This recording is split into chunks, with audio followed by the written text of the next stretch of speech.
Kari Taurino, Kari Sabot Taurino, of the Lamdita, Senabagi Manamangan, issue Sida, Kunai Sigi, Home of Namakanda, and the Sokshin Trakanda, Don the Manaman Marakanda, Shemutrapina, Aiki Sana Kari, Lamsat, Madu degree Wai, and Tokrakanda Kampum, Imu Masiniami,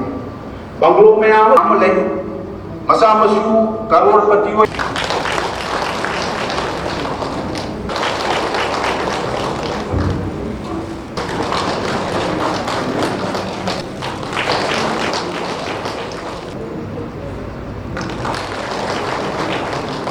Pasasing nuwayan niya ba? Ato na maramo, kilo makakta, makakakanda, yung manungan sumasagi o iba, relation do, kasi laptop na rin kayo na tawde.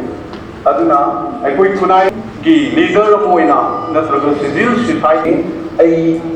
nangangi ba, ay natabi na. Madu, kung nakakanda na naman na tawde, ay ko'y civil, ko'y socio-political yun na, Nada umum kata, ay na mian pampak kada yung unit apa tambay. Ay lagi kada na tambari rehab center sina. Koi hujik pali ba government, na traga matang lakada ba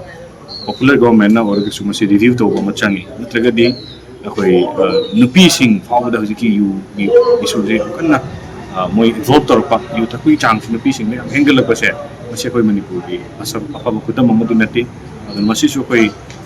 lakado ba government na ore gusto na traga hujik so review to ba tangai fadi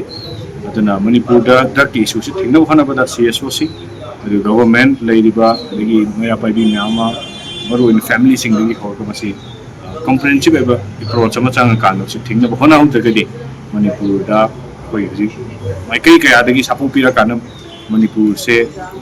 mahan na ba hona ba sida akoi manung dagi su drug na du mang ka na koi se si jaga ra hai pot haidi ngamkhai kal laga su ngamkhai manung da legi du myam du si daga di kai do ni aduna si myam se koi consider to ba yam da ka ho ye jai thum